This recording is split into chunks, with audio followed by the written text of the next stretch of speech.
So of course, after Denzel Washington finishes filming his video, of course, we got a little bit of breaking news happening that we got to talk about. Now, this is coming out of San Francisco. Charles Omenihu, the defensive end for the 49ers, was arrested on misdemeanor suspicion of domestic violence. Now, I don't know all the details of it. It's still under investigation, but it could potentially hurt his chances of playing this Sunday. Do I think it will? Probably not. There's probably going to need to be more time with the investigation and stuff and all those kind of things. However, we've got to keep our eye on it because the 49ers are going to need all the help that they can get. Now, let's get started on this video. Go ahead and call me crazy. Call me a dingbat. Call me Denzel Washington. Call me the white rerun. I don't care what you call me. But I got a feeling right now, this is going to be an Eagles win by double digits.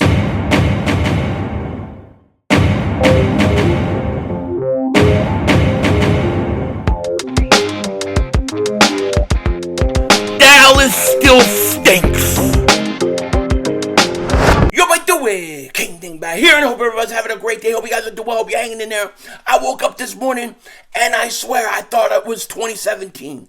I said, what is this? 2017? Am I going in a time machine? Did an alien abduct me and bring me to the past? Because it feels like 2017. Why do I say that? Because the last time the Eagles were in the NFC Championship game, it was 2017. And we were underdogs, and we were supposed to lose, and we were playing the backup quarterback. And what happens? The Eagles go ahead and they beat the crap out of Vikings, and they win by double digits. I got a strange, sneaky suspicion history is about to repeat itself. I ain't kidding. Now, before we get into this, if you're new to the channel and you like the content, make sure you hit that like button. More importantly, make sure you subscribe to the most censored, most throttled Eagles content creator in all of the internet. I say it because it's true. And the only way to kind of get through that censorship is to bust out that algorithm by hitting those likes and subscribing. And if you've been subscribed for a while, just double check. Double moonwalk check. Make sure you're still subscribed because you know how YouTube does me. And thank you for your support. Now, you're probably sitting there going, this stupid Eagle fan, what is he talking about? Or you're saying, come on, Philly, don't be cocky, man. Be humble. Be humble. This is how we got there. Be humble. But I tell you what's more important than being humble. I'll tell you what's more important than it. Being honest. Being honest is more important. And today, I have to be honest. I got a good feeling about this game. I've got a great feeling about this game. And it didn't start this week after we beat the Giants. I said this last week. I said this during the bye week. The Eagles' toughest game is going to be in that divisional game. It's not going to be the championship game. The championship game, whoever has to come into Philly is walking into a buzzsaw. And that's how I feel. And if you look at the 49ers, they are going to be on paper the best team that we have played all year. No question about it. The best team all year, except for one position, quarterback. They don't have the best quarterback we're going to face all year, okay? We've played better quarterbacks. And I think Brock Purdy, a young, talented kid, Mr. Irrelevant, maybe he's got a future as the 49ers starting quarterback. Maybe he doesn't. I don't know what they're going to do with him. I really don't care. I do look at him and I say, this kid is a rookie. He's a rookie that has never, ever been in a moment like this. Now, you can make the argument, well, Jalen Hurts has never been in a game this big. And that is true. But Jalen Hurts has 3 years before that to get used to playing in big NFL games on Monday night in big situations. He's a lot more comfortable. If you look at Brock Purdy versus Seattle, first half, very uncomfortable. He was very uncomfortable in that game. You look against the Dallas Cowboys for 3 quarters. He couldn't do anything. could not do anything. Now he is going up against a better defense than the Dallas Cowboys and the Seattle Seahawks. He is going up with a secondary that can play, that can shut people down. And I realize they have they have Deebo Samuel, they have Brandon Ayuk, and I think they'll find ways to get Deebo Samuel the ball, especially through wide receiver screens, maybe end arounds. They're going to get him involved, and they should. He'll be running back sometimes. However, I don't know if it's enough. I don't know if it's going to be enough. Because when I look at the Eagles, I think the Eagles' offensive line is better than that defensive line. The Eagles' offensive line is the best offensive line in football. They can shut you down. And the fact that Lane Johnson is back and he's looking good, that's huge for us. I believe the Eagles can throw the ball on the San Francisco 49ers. They can move the ball through the air. We all saw A.J. Brown last week. What did he do? He was upset. He wanted the ball more. He didn't want to get taken out of that game. He wanted to double moonwalk the Giants' ass. But A.J. Brown, although he didn't get his big game last week, is set up for a humongous game this week, as well as Devontae Smith.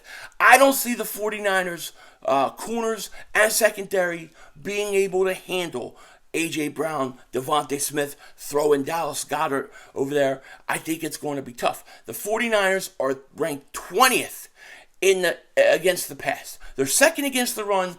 They're 20th against the pass. And I still think the Eagles can run the ball on the 49ers. We have seen plenty of number one ranked defenses against the run come into Philly over the last few years and get totally and utterly destroyed by the Eagles. What is that noise? So what I'm trying to tell you is this. I think the Eagles are going to be able to move the ball.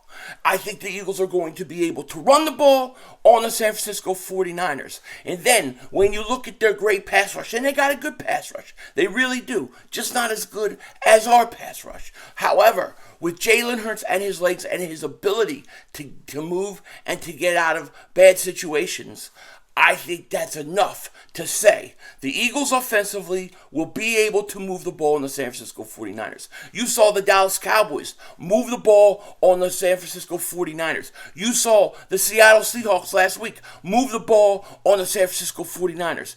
The Eagles will be able to do it. And when the Eagles do it and they come out and they're actually putting up points, this is going to create a huge problem for the San Francisco 49ers. Because if they go down 13-0, if they go down 14-0, okay, and they have to, let's say, abandon their running game, or if they're not patient and they abandon it, or they can't get it going, then the game is therefore in Brock Purdy's hands, a rookie quarterback in Philly at the NFC Championship game. How do I not love that position to put him in, okay?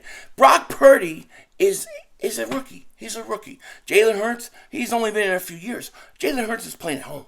Brock Purdy is coming across the country, okay, from California to Philly to play the Eagles. He is going to be in a tough environment, and if he has to make throws in order to get his team back in the game, it's going to be tough. Now, I'm not saying they're not going to be able to move the ball, because I think they will. They got a really good coach in Shanahan. He's going to find a way to do it.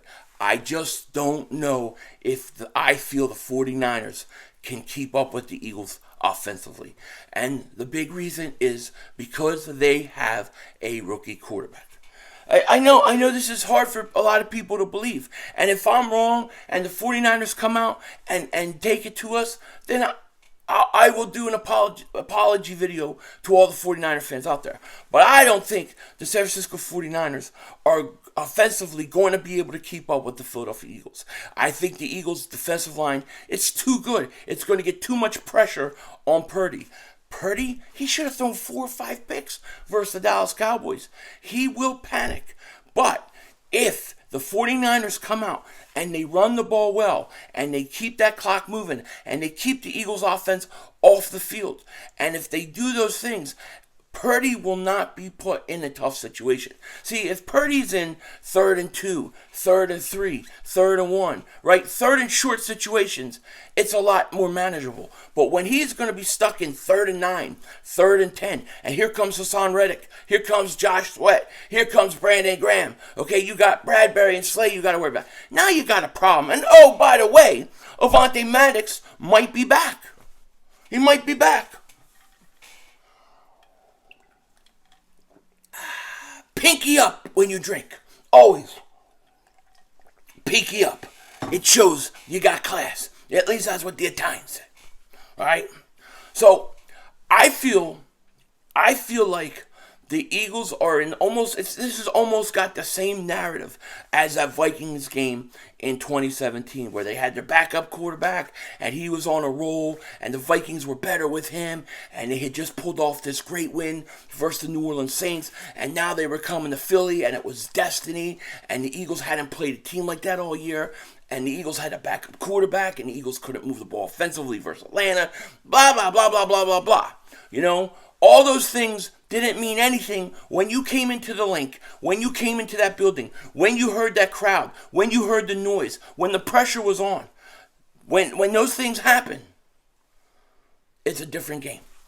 San Francisco is not in San Francisco this week. They're in Philly.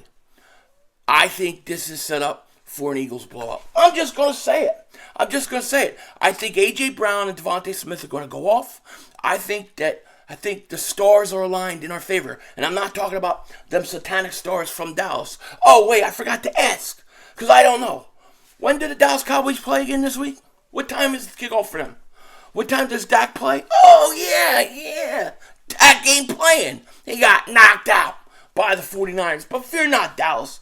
We'll take care of them. And I'm telling you, I'm not cocky. This is not arrogant. This is not cocky. You can't show any confidence in your team nowadays without people calling you arrogant or cocky. I'm not either of those things. What I am is I'm confident and I'm a realist. I know how tough it is to play in Philly. I know the pressure that's going to be on this kid. And when the Eagles do what they're going to do to Brock Purdy, pause, this week, everybody's going to say he stinks, he's horrible, he's not a good quarterback. And I'm going to be the one saying, it's not true. The kid was in a tough situation. The kid had to go to Philly in the NFC Championship game. Cut him a break. That's what I'm going to be saying because that's the truth. And it's only his first playoff series, first time he's been in the playoffs ever. He has not had the luxury of having a few years in the league to adjust, to be ready for this moment. And let me tell you, this is a moment. This is a moment for Jalen Hurts. If he goes out and he plays the way I think he's going to play, and he does what I think he's going to do, Jalen Hurts, nobody's going to be talking about him getting a contract. Matter of fact, right now, the odds makers have Jalen Hurts as the favorite to win Super Bowl MVP. What does that tell you? I feel good about this game, man. I'm ready to go. I'm pumped up. We could play this game right now. And I'm ready. I think the Eagles match up well with the 49ers. Early in the year, the Eagles had trouble stopping the run. Ever since Sue and Joseph came, that hasn't been the case. The Eagles have done a great job against the run. Let me remind you what they did against Derrick Henry. Shut him down. What did Dallas do against the run? The Eagles have done a great job stopping the run. What did Saquon Barkley do last week? So, the Eagles, they're going to be able to stop the run. And when they do that, and they're able to move the ball offensively, and that's the key, how is Brock Purdy going to bring his team back? I talk about Hurts, I talk about the offense, but I'm going to say this. Jonathan Gannon played and coached the perfect game last week. If he coaches the same way he coached the Giants, just keep everything the same, you're gonna blow this team out. I think Purdy throws at least 2 interceptions this game. That's how I feel about this game. Of course, I will do my preview prediction video on Friday. You know where I'm leaning right now, but I'm feeling really, really good about this game. Let me know what you guys think. How do you feel about this game? Are you as nervous as you were last week for the Giants? I wasn't nervous for the Giants game. I thought we'd win, but I thought that was going to be a closer game than this one, regardless of who we played. I feel the same way now. Take care. Talk to you later. Of course, don't be a dingbat. Remember, it's how we vision. We're all just living in it.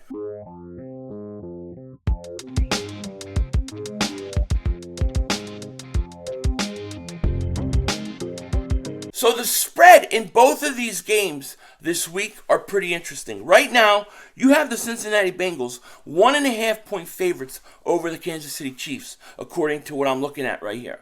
That's because they don't know what's going on with Patrick Mahomes. How hurt is he? How's his injury going to affect him? And I kind of agree with them. I'm getting a feeling Cincinnati, man. I'm getting feeling Philly Cincinnati right now. Although I said all along Kansas City Eagles. But with Mahomes' injury, I just don't know. And then the Eagles, they're 2.5-point favorites. Usually you get 3 points for just being a home team, but they are giving the 49ers a lot of love here. 2.5-point favorites the Eagles are.